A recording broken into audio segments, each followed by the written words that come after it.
So the Lighting Africa program is a joint IFC and World Bank program, really looking at developing the market for off-grid lighting products, primarily because Africa, about 75% of Africa does not have access to the grid. And today most of those people that have access to the grid are using kerosene as a form of lighting, which is really expensive, for one. Over and above that, it has some serious health and educational drawbacks. So the program is really trying to address this market by encouraging and catalyzing the private sector to be able to provide solutions that can be able to provide better lighting to the African market. So the services that it provides are basically 5. One is really just trying quality assurance. And that's really to try and instill some confidence in the market by providing a quality reference point upon which financial institutions, upon which other commercial partners can be able now to be able to build upon, to be able to now to have the assurance that they are indeed providing a good quality product in the market. And we do this by setting up standards.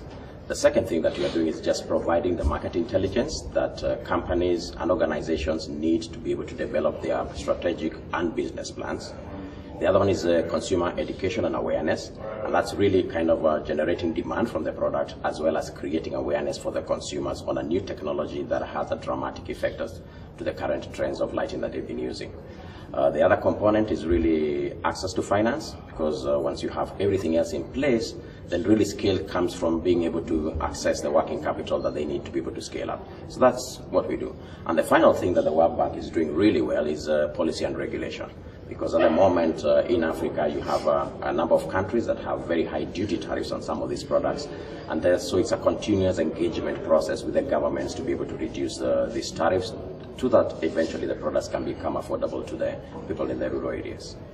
Well, as Atotia said, I mean, I think the basic message and the basic issue that the program is trying to resolve is to provide modern, affordable lighting solutions to homes across the continent. And I think what's really interesting, as you look at what's happening right now, is that in terms of the technological innovation, there's been massive growth in terms of the number of products that meet the standards that Atotia had spoken about 2 years ago. I think there were 8 products that had met the standards. Today there are 46 that have met that. And I think that's a real testament to the fact that that the private sector and manufacturers recognize that there's a real opportunity with this market segment. And I think also it's very clear that there's pent-up demand for this on the consumer side. And I think that's where this question of consumer awareness is really crucial. And the fact that relates to behavior change and informing people about the technology, explaining to them the fact that it is reliable, that it is affordable, and it is something that they should be able to be encouraged to make that switch from kerosene or other more costly, more dangerous lighting solutions at the household level.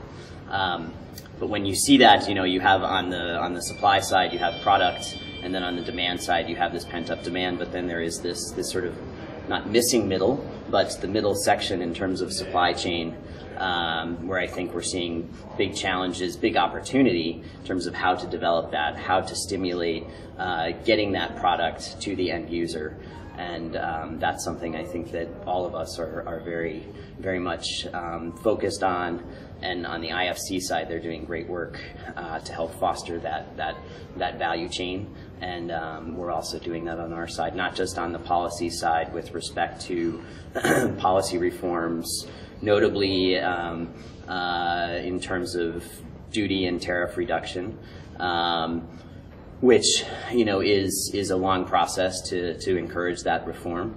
But there are some shorter-term gains and wins that we hope can be put in place to encourage product to get to market. Mm-hmm. Dan alluded to one, which has been just the growth of the number of quality products. We had about 8 2 years ago. They are now close to about 42 products that have met the standards. The next thing has just basically been the number of players in the market that again has tremendously grown. We had about 5 manufacturers, so that 2 years ago we now have about 25 manufacturers. So the market is growing, and most importantly, that has reflected itself in the number of sales that we have seen of these products. So a growth rate of about 300% over the last 3 years, and about close to about 90% year-on-year growth. What has been the impact of that? Today is that close to about 4 million people in Africa have access to better lighting from these products. So tremendous growth. Most importantly, what does the future hold?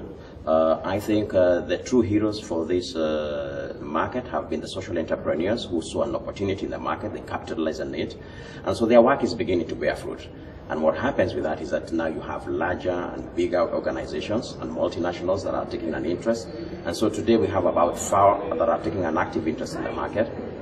And so I think we are seeing ourselves in a kind of a takeoff stage where I think we'll be able to realize significant scale with huge corporations coming to the fold, but still at the same time having enough opportunity and chance for the other smaller players to be able to make an impact in the market.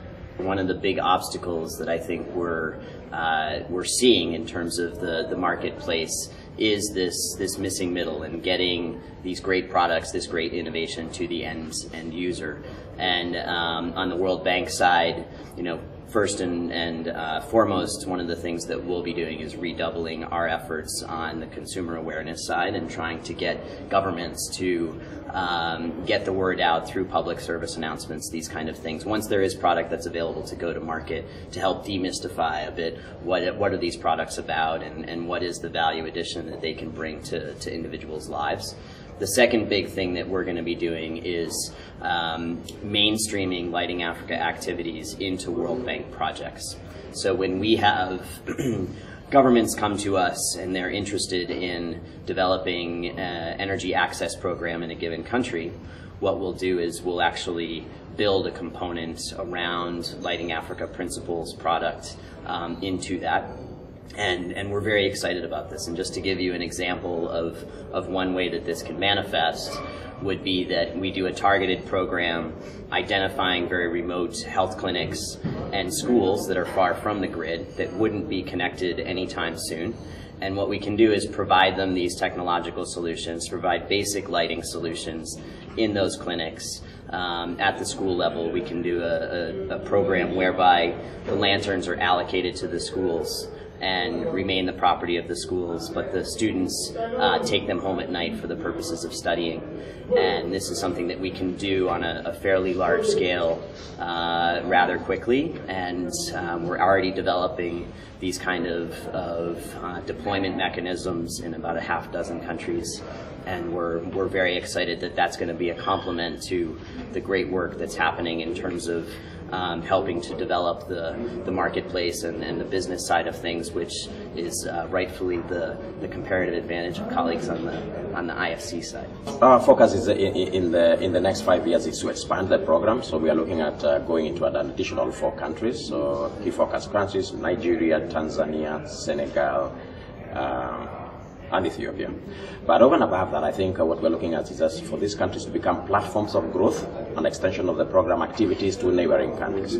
So as Dan has said, we are really looking for a close collaboration. We're working with the World Bank to be able to extend the program to over and above the key focus countries. So that's one. The second thing is just a slight change in the way that we are executing the program. Today we've been the principal drivers of the program, but we now want to structure what we are calling flexible financing or matching grants that can be able to be channeled through the manufacturers, who can then be able to determine what do they really need to implement on work in the markets where we're not represented to make an impact. I think we've seen a great deal of innovation, and for us I think we want to be part of that innovation, and part of it is really to provide flexible financing that manufacturers can be able to implement. So that's the vision, and over and above that I think we have an interesting organization called the Global Off-Grid Lighting Association, and part of our mandate really is to try and transition most of the things that we are doing today to that organization, because I think there'll come a time that in the next couple of years we'll not have Lighting Africa, but it's essential that the services that we're providing to the industry continue.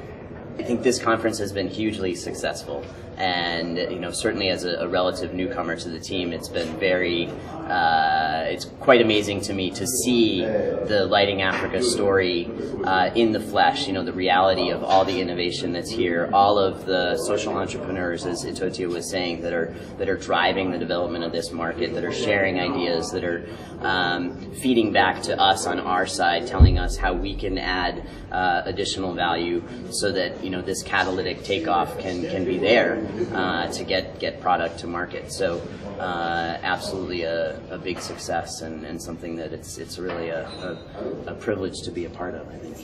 In my view, also, this conference has been a great success. For one, I think we have close to between 350 to 400 delegates who have come all the way for this conference. So that for me is a testament that it's a growing market and that there's still a lot of interest in it. But most important has been the takeaways that we've gotten from it. I think for me the key thing has just been that we should now, as the World Bank Group, IFC and World Bank, focus on scale. The technology has worked well, then there's enough products in the marketplace. The standards that we have to put in place are working, but perhaps really the key focus should be on distribution and growth. And that has, and there are lots of ideas, a lot of innovation of the business models out there that we can be able to support. So in total for me, a great success.